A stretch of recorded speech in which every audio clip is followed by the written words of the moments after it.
Je donne maintenant la parole à son Excellence Taye Atske-Selassie Hamdé, ministre des Affaires étrangères de l'Éthiopie.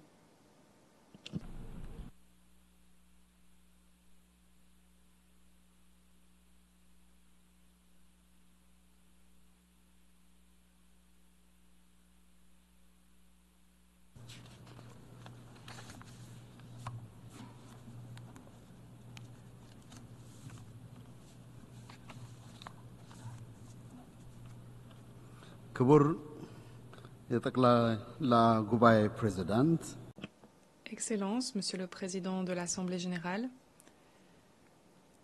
Monsieur le Secrétaire général des Nations unies, Mesdames et Messieurs.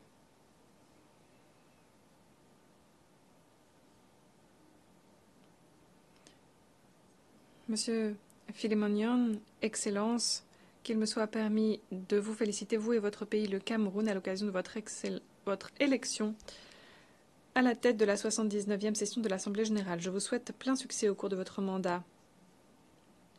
Je voudrais aussi remercier très sincèrement son Excellence Denis Francis, président de la 78e session de l'Assemblée générale.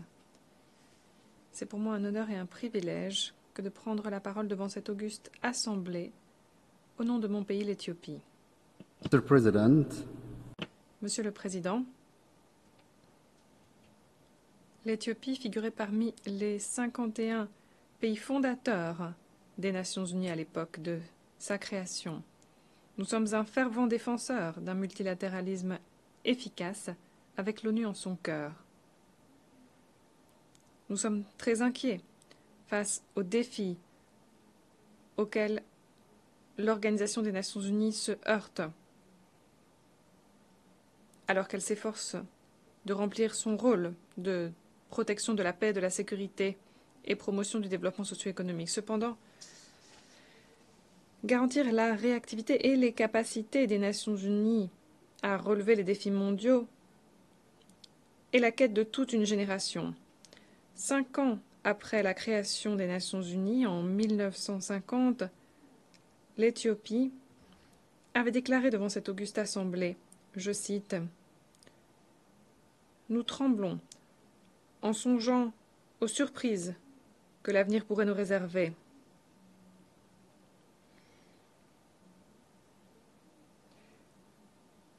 Les Nations unies pourraient se retrouver appelées à surmonter des difficultés encore plus graves que celles que nous connaissons aujourd'hui, dépassant de loin ses pouvoirs et ses capacités. Fin de citation. Cet avenir est arrivé. Nous le vivons, à présent. Nous sommes confrontés à des difficultés persistantes sur le plan de la paix et de la sécurité dans le monde entier. Des menaces existentielles planent, la course aux armements, la pauvreté extrême, les inégalités, les changements climatiques. Parallèlement, la détermination de la communauté internationale à réaliser les objectifs de développement durable s'amenuise et la crise de l'endettement dans les pays en développement empire. Et ce n'est pas tout. Nos capacités limitées à gérer le monde multipolaire qui se dessine risquent de miner le multilatéralisme.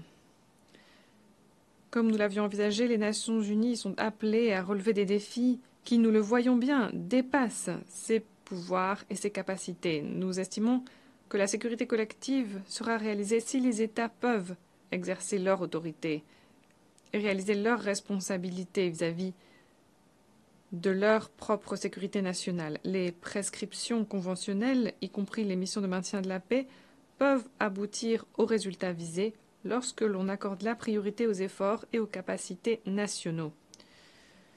C'est pourquoi nous devons en tout temps préserver la souveraineté et l'indépendance politique des États. C'est le socle de toute sécurité collective efficace. Nous appelons également à davantage de coopération économique et sécuritaire entre les États membres. C'est un élément fondamental pour autonomiser les institutions nationales. Les défauts des Nations unies sont le reflet de la réticence de la communauté internationale à promouvoir la réalisation concrète des buts et principes de la Charte. L'ONU devrait être au cœur des efforts déployés pour relever les défis mondiaux en matière de paix et de sécurité. Si l'on ne confère pas un rôle premier à l'Organisation des Nations Unies, en répondant aux principes de la Charte, nous risquons de rendre l'Assemblée générale sans aucun poids, d'en faire une plateforme n'offrant aucune garantie de contribution véritable à la paix et à la sécurité. L'ONU, quant à elle, doit jouer son rôle en faisant preuve d'impartialité, d'indépendance, de compétence et de crédibilité. En outre, nous soulignons l'urgence qu'il y a à réformer le Conseil de sécurité des Nations Unies, tout comme ses méthodes de travail. La réforme du Conseil doit être menée non seulement pour remédier à l'injustice faite à l'Afrique, mais aussi pour renforcer sa crédibilité elle-même. Les conséquences de l'exclusion de l'Afrique et l'incapacité du Conseil de sécurité à s'acquitter de ses responsabilités cardinales se voient dans l'attention disproportionnée accordée aux affaires intérieures de pays africains. En outre, les réserves du Conseil de sécurité vis-à-vis des solutions régionales et l'application de mesures détachées de toute réalité sur le terrain sont les résultats de la non-représentation de l'Afrique. Partant, nous appelons les États membres à s'engager à accorder la priorité à la représentation des pays africains dans les 2 catégories de membres au Conseil de sécurité de l'ONU. Les pays africains, dans le cadre de ce Conseil réformé, doivent jouir de tous les droits et de toutes les prérogatives prévues dans le cadre de la position africaine commune. Il n'y a pas de raccourci, pas de demi-solution acceptable. C'est une quête historique d'égalité.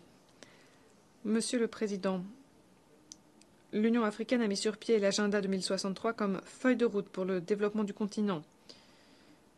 L'agenda est en train d'être mis en œuvre, parallèlement au programme à l'horizon 2030 de l'ONU. Nous ne sommes pas sur la bonne voie pour réaliser la plupart des ODD, notamment en raison d'un manque de financement, et cela inquiète au plus haut point l'Afrique.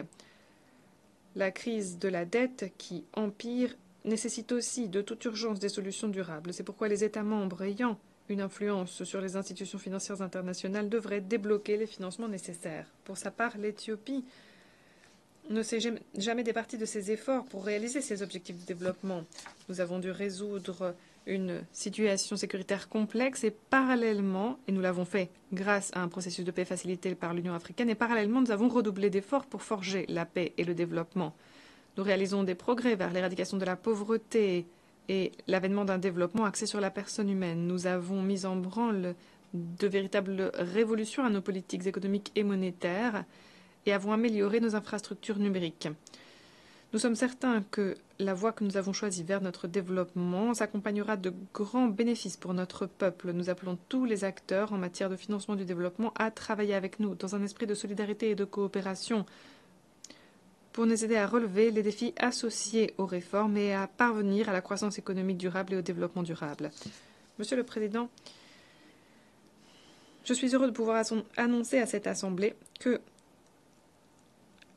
le bassin du fleuve Nil a atteint cette année un jalon historique. L'accord cadre sur la coopération dans le bassin du Nil est sur le point d'entrer en vigueur, ayant obtenu le nombre requis de ratification.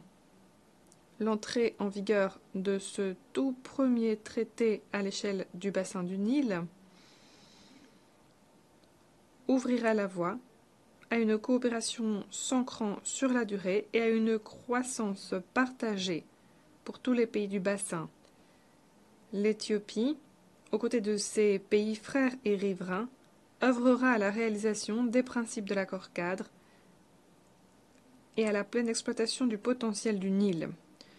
Et ce n'est pas tout. Le grand barrage de la Renaissance éthiopienne produit de l'électricité, répond à la demande en énergie de l'Éthiopie et de la région d'Afrique orientale. Nous espérons sincèrement que les pays riverains du Nil restants se rallieront à cet accord cadre et joueront un rôle constructif pour garantir une utilisation équitable et raisonnable du Nil. Je suis fier également d'annoncer à cette auguste assemblée que dans le cadre de l'initiative Héritage vert éthiopien, initiative notable lancée par le Premier ministre Abiy Ahmed, plus de 40 milliards de pousses d'arbres ont été plantés en l'espace de 5 ans. Cela a permis de faire passer notre couverture forestière de 3% à 24%. C'est une contribution de taille à l'absorption des gaz à effet de serre et une mesure tangible que nous avons ainsi prise pour lutter contre les conséquences néfastes des changements climatiques. Sur la base de sa stratégie de développement à faible émission sur le long cours, nous sommes aussi sur la voie d'une transformation de notre énergie. Nous voulons passer à des sources non fossiles d'énergie. De tels efforts doivent être appuyés à travers la pleine activation des engagements internationaux et notamment l'apport de financement climatique suffisant. Monsieur le Président, l'insécurité maritime en mer Rouge et dans l'océan Indien est une source de vive inquiétude pour mon pays. Avec sa population de plus de 120 millions d'habitants et ses échanges commerciaux par voie maritime importants, l'Éthiopie dépend entièrement de la sécurité des activités maritimes en mer Rouge et dans l'océan Indien. Cette région est menacée par des conflits, par la piraterie et autres activités illicites. Au fil des ans, l'Éthiopie a joué un rôle charnière dans la lutte contre les phénomènes qui sont à la source de cette insécurité. Nous continuons également nos efforts pour travailler avec nos voisins afin de contribuer durablement à garantir une navigation paisible en haute mer. Pour nous, il est fondamental maintenant de fixer un nouveau cap, de nous engager en faveur d'une sécurité maritime inclusive avec participation sur un pied d'égalité de tous les pays concernés sur les deux rivages de la mer Rouge et de l'océan Indien. Le terrorisme continue de représenter une grave menace pour la paix et la sécurité dans la Corne de l'Afrique.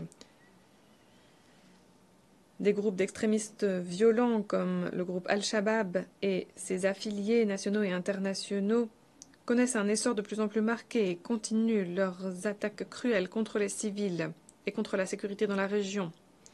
La région a enregistré des victoires historiques contre le terrorisme grâce à la résilience de la population de Somalie et au sacrifice des filles et fils du Burundi, de Djibouti, du Kenya, de l'Ouganda et de mon pays, l'Éthiopie.